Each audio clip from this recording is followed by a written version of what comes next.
Neil, welcome back. It is year number 9, 2024, here for Gravel Guru. It's crazy, year number 9. Now, I mean, I know I haven't been around for all those years, but I've been around doing this with you since 2017, I believe.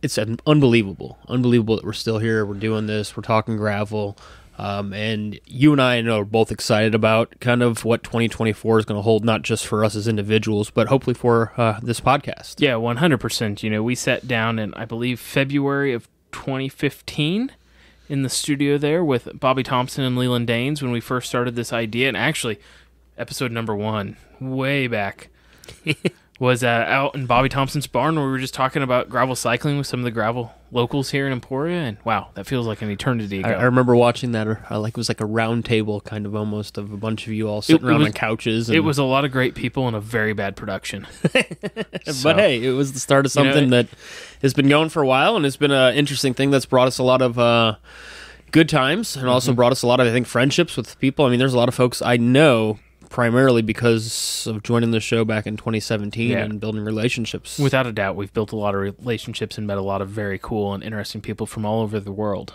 Yeah, and it's been awesome. I mean, again, I'm grateful for it. I'm grateful that we're back this year, hopefully with some plans. But on the bright side is we're 2024 here. It's hard to believe we already crossed the New Year's here.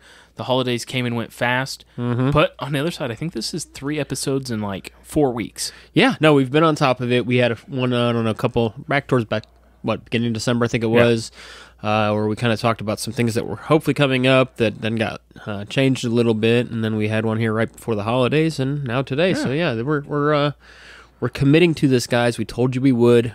We're here. So. Some of these episodes are just going to be Neil and I here in the office at Merchant Cycles chatting. Some we've got some guests lined up already into the next year that we've been talking to about getting them on the show. And I believe next week we will have a guest on the show. Can't tell you who yet, but we're working on it. Yeah, we don't want to commit because there's a handful of folks and we're like, want to make sure we get schedules and everything because that is the one thing that's difficult. And we have found out over the last 2 years has been difficult just for us is getting our schedules balanced to be able to do this. And when we want to invite guests in, we want to make sure that obviously our schedules... To be clear, I've already rescheduled this once today. Correct. But we want to make sure our schedules work, but also that our guests, it is something that fits their schedule because our hope is to invite a lot of folks that have a lot of different areas of expertise within cycling, whether they are riders or... And time zones. And so we want to make that work. We want to make that work well. Again, we talked about how this audio format, I think, will lean towards us being able to do a lot more of that. And so, yes, I'm excited about being able to record another one with guests coming up. And I would say that there's a good chance that we have, even starting off this year, a handful of guests over the coming weeks or so. Without a doubt. Last episode we had Isaac here talking mechanic stuff, kind of talking about some of the things we've had going on with our bikes and what he's done to help the show throughout the years, and I look over my shoulder as he's working on bikes in the stand right now. Yep, I can see him. Yeah. And so looking forward to having some other guests on the show. But let's kind of recap the end of 2023 here for you. You went out here on, was that New Year's Eve or the eve of New Year's Eve? Eve of New Year's Eve, the 30th, yeah. And got a few miles in. Yeah, I did this last year in 2022, primarily because in 2022 I was like, I'm kind of nervous about my fitness. I mean, I'd been riding a lot, but a lot of it had been those shorter rides, getting out in the cold or shorter trainer rides. And again, XL, okay, think about it, it was 6 months away. I've got to get some miles in. And so I last year went out and did a 100-miler, and I felt good about that. It was great. And so my goal was to kind of keep that as a tradition going forward, to try to get one somewhere towards the end of the year. It's tough because we do travel. We do go see family. So as I looked at the weather, and it looked like it was going to be a nice-ish enough Saturday, I thought, you know what, why not get out at about 7 o'clock in the morning when the wind chill was about 21 degrees and start a 100-mile bike ride. And how did that go? It was awful at the beginning. I mean, I'll be honest, like it was cold, okay? I mean, because you're not entirely much of a morning person. I don't mind the mornings. At times, they're mornings. But getting out to really commit to it in that cold was tough. It was not something that I had done in a while. And so getting out there and riding. It really kind of hit me in the face with that cold at the first. I mean, I lost a glove because I was swapping glasses at one point, so I had to stop. And just that time of losing that glove while I was swapping everything, because I didn't have much feeling in my hands with the glove. So, again, it was a big mess. And then after taking that glove off for a minute, my hands were frozen. Yeah. And it was just, it was kind of a fight, within the first, me and my feet. But for those that are listening that don't, my feet get cold really fast. And so my feet were frozen bricks of ice in that first hour. And I was really contemplating, only a few people knew that I was going to go out and try to ride another 100-miler. Maybe I'd just turn around and take the 20. But you didn't take the easy out. I didn't take the easy out. Part of the reason doing this is mental preparation, mental training. I actually shared that with Gabe, one of our buddies that was here yesterday with us, and it's a mental thing, just getting out and riding through it and dealing with it.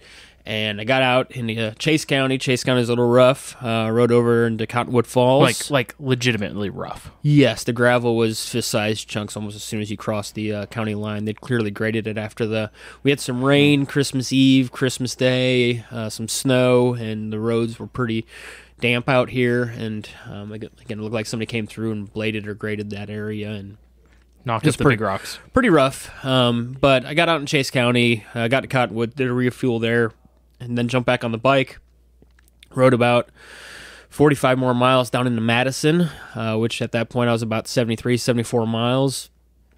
I think I sent you a message when I was down there, and then I hopped on the bike and started heading back towards Emporia, and made pretty good time. Yeah, I felt pretty good. I mean, it's not my greatest pace, but it's also not my worst pace by any means. So this is my question for you. We've covered centuries with you plenty before and whatnot. What was in your top 2 bag on Saturday? What snacks did you have with you? Well, I had none when I left the house, first of all. When I left the house, I just had Tailwind, so that actually was empty when I left the house. However, when I got to Cottonwood Falls, I bought a bag of pretzels, and I bought a bag of Nerd Gummy Clusters. Okay. I dump all the pretzels in first, and then I dump the Nerd Gummy Clusters on top of that. They kind of mix together, and so when you stick your hand in, especially with gloves on, you don't know exactly what you're going to get when you pull it out of there. So you might get that sweet, you might get the salty, you might get a combination of the sweet and salty, and it's awesome. I ate a lot of that between Cottonwood Falls and Madison, and then when I got to Madison, I had to add the sour Skittles because sour Skittles have become a favorite of mine. It's almost like you're making your own trail mix. And 100%. This is my bike trail mix, and so those sour Skittles became a part of that, and man, I was just pounding that food. I mean, I guess you can call it food. Pounding those sweets, those calories, all the way back. And then I got back here to Emporia. Had just crossed off 100 miles when I rolled up to your house and decided to take on a few extra bonus miles with you on the 30th there. To be clear, I'd been trying to get out of the store all Saturday afternoon. Like, you can talk to Anissa or Isaac here, and like I'd been talking about it. I guess it was just Anissa and I here. Been trying to get out of it for like 2 hours. The bike was in the stand trying to get going, and it was just one of those days, like, leaving early, you talk about it all day, and it just never happened. Yeah, and so you didn't get out early, which is fine. But good. I got to ride in with my mom. Yep, got to ride with your mom. If you saw on our Instagram stories, my mom got a new bike. Dad bought her a bike for Christmas. Yeah. And she had some questions about that and showed up here towards the end of the day on Saturday, and I rode home with her so she could get her questions answered on some bike shifting and those things. And they're answered, and she's got it figured out, I think. Yeah, she'll be out riding us before long, I'm sure. I'm sure the way I feel right now, yeah. And so, yeah, no, it was good to get those bonus miles with you. It was nice because we went out and we left, and the wind had picked up a little bit more out of the west than it was when I had started the day, and probably the fact that, too, I was tired and had 100 miles in my legs. Yeah. So it's kind of nice there, and you're like, you know what, just sit behind me, Neil. It's okay. You can sit behind me. It's and that's no the thing. big I was playing around with the bike I haven't put a lot of miles on yet this year. I have a giant mountain bike hardtail XTC, and it's a great bike. I'm enjoying it a lot, and I think it's probably this N+1 equation of it's just something new to kind of tool around with. I have great gravel bikes that I could grab one for every condition and go out there and explore on them. But when you manage a bike shop, you just keep acquiring bikes and trying different things. And it happens. And part of it for me is learning different bikes. It makes it that much easier to answer customers' questions when I've rode these bikes and I understand the feelings. And it's a flat bar hardtail mountain bike that I was out there on, playing with the gearing a little bit to make it a little bit better out there on the gravel. But yeah, I mean, there's no ducking out of the wind for me on a flat bar bike. So yeah, I think you just sat back there, but you were 100 miles into the day. Yeah, I was 100 miles into the day, and the fun thing was, so we did that, and we kind of knew where we were going to ride it. We were only looking for another 15, 16, 17 miles. I mean, we weren't really going, a whole lot. It was just to get out, spin together, because we didn't get to spin together. To be clear, I did offer another Century. We did, yeah. We'd offered a lot of other things, too, that I wasn't going to do. I was done at that point. And turns out I didn't have a light. You didn't have a light. There wasn't going to be a whole lot more riding on Saturday. But then we turned with the wind at our back, and you seemed to really enjoy your mountain bike a lot because you took off from me. Well, back to that, there was no getting out of the wind, and a tailwind turned me into a parachute and pulled me along through there. But it was just a lot of fun. But yeah, no, it was a good ride. I enjoyed doing it. It's definitely something that if I can do every year towards the end of the year, I think I'm going to do it. It brought back a lot of the Fargo feelings for me. And I still have the Fargo in my basement at home, but 2-inch tires. And as we found out when we talked with Isaac, somebody needs to put a new drivetrain on there, but he doesn't do that while he's managing a bike shop.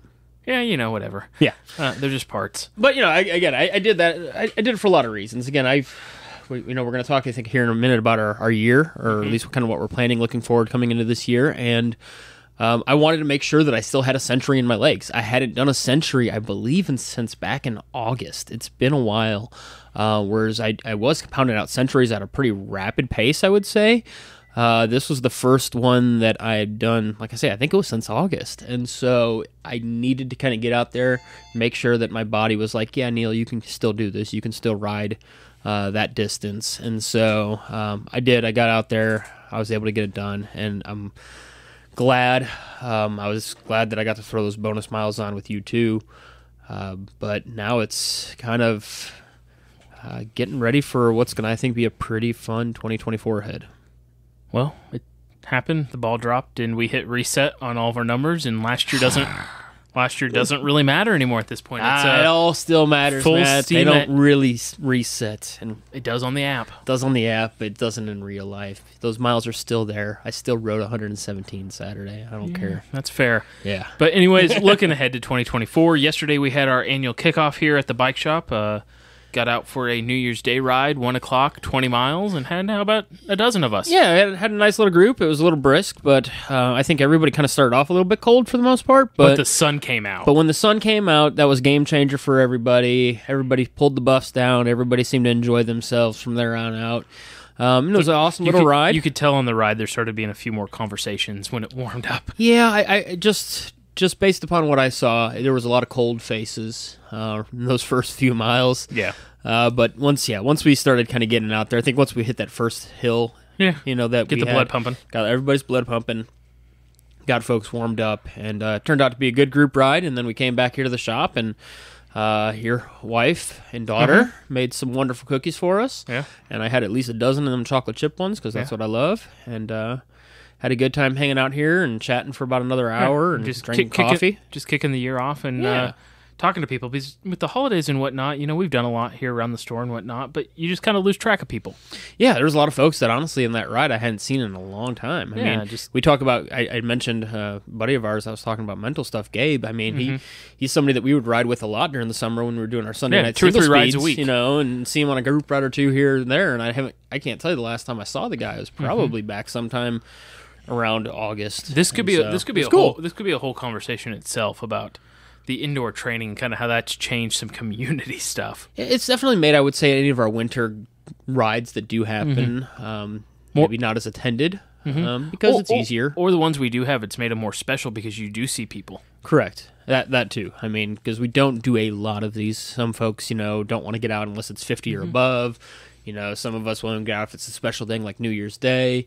But it does make them nice. It does make them special, and I was pleased to see the group that we had, especially after I showed up to the shop and there was only a couple of us here at first. I was kind of worried that it might just be Neil and I on a regular ride for us. Good group. So, but yeah, 2024, it's here. And again, I know I've got another fun, I would say, year. I have different things planned for myself.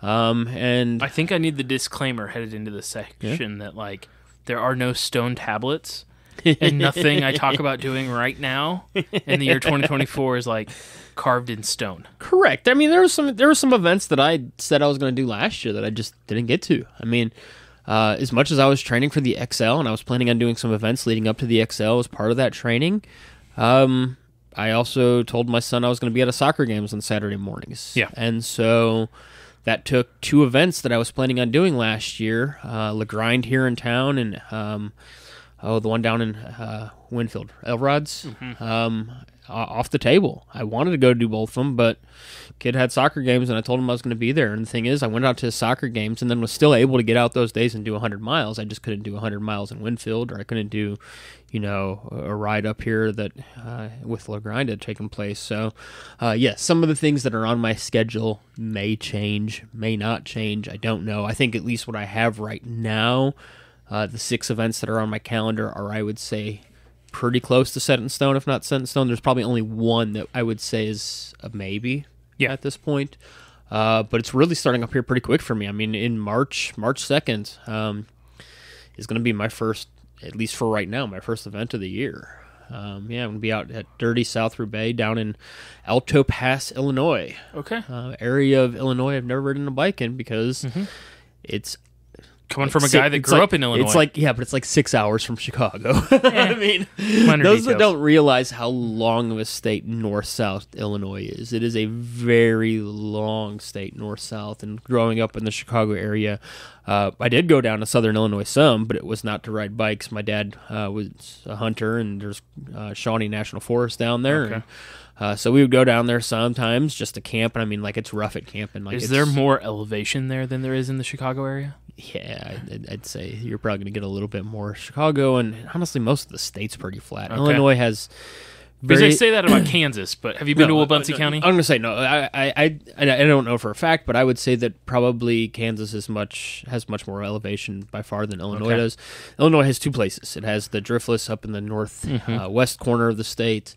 And I did a lot of camping up there growing up as a kid, and there's a lot of elevation in that area. The southern portion of it, you're going to get some as well. Okay. But I don't think it's going to be anything out of the ordinary or that I can't handle. Okay, so kicking off first week of March. Yeah, so Dirty South Roubaix coming up here, March 2nd. It's going to be awesome. Have never been there before. Had some friends that had told me about it in the past, and invited me to go to it. Friend Nick, and so I'm like, you know what? I want to do new events this year. Okay. That's something you and me have talked about a lot. Yeah. Not just I think sometimes on the show, but on our rides. That just exploring new places. I want to go ride somewhere new, and it's nothing against some of the old rides that we've done or races that we've done, but there's a lot out there. I mean, we found that out when we went down to Bentonville. Like, that was a cool place to go ride bikes. Yeah, never done it before. Yeah, wow. Awesome. So, and you're referring to when we went down and rode gravel bikes. Anybody that didn't hear that episode, correct, here on it. We obviously know it as the mountain bike haven down there with the trail systems and all of that, but really went down and just got to explore for 2 days, kind of the gravel around the area. Yeah, and I think if we would have been able to snag a hold, I think you were at least at one point looking for a 4 bike ride. Oh yeah, and we would have taken mountain bikes with us. Yeah, we would have done both things and had a good time. But yeah, it was a fun place to go ride, and so I want to find some of those other fun places, hopefully, to ride. And you talk about kind of changing from events we've always been at or been around. Part of it for me that I'm understanding with a family and a kid now too is there's other commitments that you've skipped doing things for enough years because it always falls on the same weekend that sometimes those decisions get harder. Yeah, I mean, I'll be honest, even with this, it was a little bit hard because Lane's birthday, I mean, your birthday's right there too. Lane's birthday is early March, but we've kind of already discussed that, and his birthday party's going to kind of be moved, and I'll still be there for his birthday. It's not till the 6th. But then after that, we're going to go on spring break. A lot of years for spring break in the past has been a Mid-South thing for our family, which is good. It's all great. No problem. The family loves coming and doing those things, but my daughter's 14. Yeah. My son is going to be 10 at that point, and there's only so much time until taking these kind of family trips is maybe not an option anymore. So we're doing a pretty fun Southwest trip throughout spring break, and I kind of road trip it down into Arizona, Grand Canyon, and depending on the weather, will depend on what other areas we have to go visit. Cool. Just kind of an old school road trip idea. And I mean, I've missed those. I used to do those all the time, as a kid. So I for sure am going to start my season off down at Mid-South. Awesome. With the caveat, I'm putting a little asterisk that I'm not ruling out a quick trip down to the Shawnee-Tecumseh area, maybe for Gravel Growler in February. We went down in 2020. 2020. Yep. right before. I remember. Yeah, what a year. Yeah. I remember that. And had a good time. Long day. I can promise you I'm probably not signing up for the long distance if I'm down there. I don't know that I want to go to these events and have a good day. yeah. And I've learned that with 9 years of doing the show, I don't have to go do a 100-mile day to have that fun. Yeah. I know that you and me have talked about that before too, and that could be the start to my year. Who knows? I haven't signed up for it. Haven't committed to it. Don't want to commit really at this point to it, just because I don't know. But I would absolutely love, because we had a good day down there. I enjoyed it. I mean, It was a fun terrain. fun terrain, challenging. It was a big group of people. yeah, it was a good event, and so Yeah, I'm going to put an asterisk there. That's kind of going to be a game time decision for me yeah. on getting down there. But so that's February, March. And then really for me, I'm not going to lie, I kind of get from that point Mid-South. We come back, and here in the store, we are in the thick of it through Unbound. I'm gonna say everything in the store for you definitely changes With after spring break. Flint Hills Gravel, La Grind, Unbound, all those events right here in town, and supporting all the riders going to all these other springtime events. Yeah, and the thing is, I mean, it's not just those two local ones. I mean, Bobby's going to bring, maybe close to 1,000 people, I think is what he's limited the registration this year for Flint Hills at. I mean, last year there was 800 plus, I want to say. I mean, so that's a lot of folks, ultimately, that do come to the town and do need things through the shop. Like say, La Grind goes on, and it's not as big of an event, but there's still a handful, a couple hundred people that are here in town for that. But then you get all the people, too, that are constantly coming throughout the spring that are riding here, that are coming out, that are training, that are, experiencing the Flint Hills, seeing if their tires work, don't work out here. And so, yeah, your life will be busy with shop stuff pretty much from Mid-South up through Unbound. For the sake of time, I think my signature event, and I'm a little nervous saying this, but I guess you say this on the podcast to hold you accountable. That's right, Matt. Assuming I can get a spot in the registration, maybe Bobby will cut me off and not let me in, will be, I'm really throwing around the idea, and I would say I'm probably 95% committed to doing the Dark Side up at Rock Ridge, which is Friday night, I think July 28th. I believe it sounds 28th, definitely like 29th. June 29th is what I have Yeah, here. it's the last weekend. So June in 29th. June. Quit saying June. July. June. Sorry. No, I got it right here because I have it on my phone too. Because, by the way, if you're doing it, guess who else is going to do it too? Yeah, so I'll be there with him. So let's hold him accountable. Let's make sure Matt gets Yeah. out there and does the Dark Side. The Dark Side, by the way, for those that don't know, starts at 9 p.m., I want to say Friday night, and rides through the night because it is June, July. It is that hot time of the year here in Kansas. And so we hop on the bikes at 9 o'clock and 150 miles up through the Wabaunsee County, Alma, Eskridge area through the night. I mean, what could go wrong? Hanging out with the mountain lions, hanging out with each other, descending down roads that are tough to descend down in daylight. The mountain gonna lion be conversation's a whole another show in itself. So Man, you're a popular guy here in the shop today. it's one of those deals where, I honestly just need something on the schedule to keep me motivated in training throughout the year, and that's really what I'm doing here. Bobby does great events too. You do need that, and we all need that. I mean, that's something that you and me have talked about before. We need an event to keep us kind of honest. Like, a couple of years ago, you had that with Gravel Worlds. You went up, you wanted to do 150 miles on the single speed, and that kind of kept you committed. It kept you focused. It kept you going. I think this would do just the same thing. I think it'd be awesome, and I think it'd be fun too to just go out there and just have fun through the. We've always talked about riding through the night together. Yeah. How many times have we done? Oh yeah, we talked about doing it with solstice, like winter solstice 2 weeks ago. Yeah, and so this is a way to keep us committed to the idea of, hey, let's ride through the night together, have fun like that. But also, here's a 150-mile event. And have 4 aid stations now and some water out there where you usually don't get those options in the night in the Flint Hills. Correct, yeah. In the middle of the night, you're going to struggle to find many places to refuel it anywhere out here because a lot of the gas stations are closed by the time that you're going to get past them. So it's definitely an awesome opportunity. The thing that'll be a little bit crazy for me is that's the weekend right after another one of my events that I have planned, which is Coast to Coast up in Michigan. And so that's going to be pretty crazy. So Coast to Coast, headed up to Michigan. Yeah, so I've ridden in Michigan before. Actually, I've ridden probably portions of the course before because it's up by where my dad lives up there. But I wanted something this year that was kind of that goal event, just like you have with Dark Side to keep you going. I wanted something just to keep my focus in place because I knew I wasn't doing the XL. We've already talked about that I'm not doing the XL again this year, hopefully in 2025. And so what other longer events can I do, and what can I do that maybe I haven't done before? And through the show, through Instagram, through everything, I've kind of built a lot of relationships with folks in Michigan. And because some of them outside Kansas, Oklahoma, Nebraska, they have a huge gravel scene. Michigan gravel, I would say, is probably bigger than most people realize. In fact, I would say that the Michigan gravel scene is pretty much able to be self-sufficient on its own. They don't. Correct. If they didn't want to ever leave Michigan to come do anything else, they have more than enough events to keep them busy year-round. I mean, even in the cold months, Groom fat bike trails. Yeah, I mean, they've got Iceman that takes place up there and a lot of other just awesome events throughout the year. They got Barry-Roubaix that takes place, which is a massive, massive gravel event.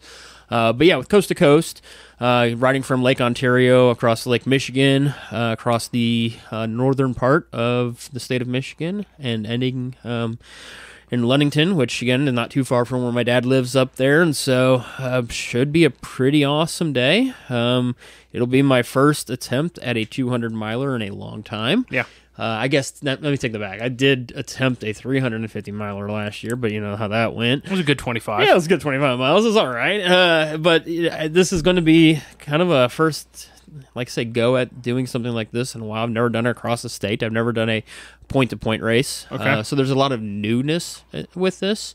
And I've never done anything that long out of our state. Everything that I've done that's been super long or attempted that's been super long has been here in Kansas, kind of close to home. So it'll be interesting. Yeah, you know, my goal is obviously with the Dark Side there at the end of June. Have fun with it. 4th of July rolls around the next week there. And then I'm really going to flip into gear of, we've had the spring, early summer race mode into the let's have fun, let's explore, let's bike pack, let's go light a bonfire somewhere and ride out and have a good time and just celebrate bikes and people and being active. Yeah, no, that'd be good stuff too. I know that coming up shortly after that time, when we hit into July, we're gonna have, Gravel City Night Out at some point coming up through there, and so that'll be expect big things from that. Yeah, it'll be an awesome thing, and I'm sure you guys got a lot to announce on that here. Over the coming months, and so that coming weeks. Ooh, see, I don't know all this information, guys, but here in the coming weeks, and so that should be pretty awesome, and hopefully people will be excited for that and get out here for it. And then the only other thing I have on the calendar, Bobby's events are there. We talked about Bobby's events. And both of them, I'll probably do Flint Hills Gravel as well.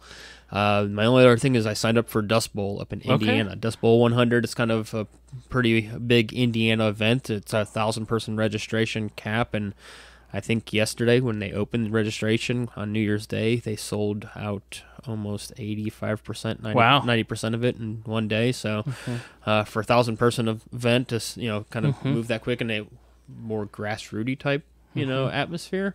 At least from everything I've heard about it, from some friends up there in Indiana. That's the common thing, by the way, with all these events that I'm doing out of state are all friends that have told me, hey, you should come and try our local event, or come and try this, when they've come and tried so many of ours.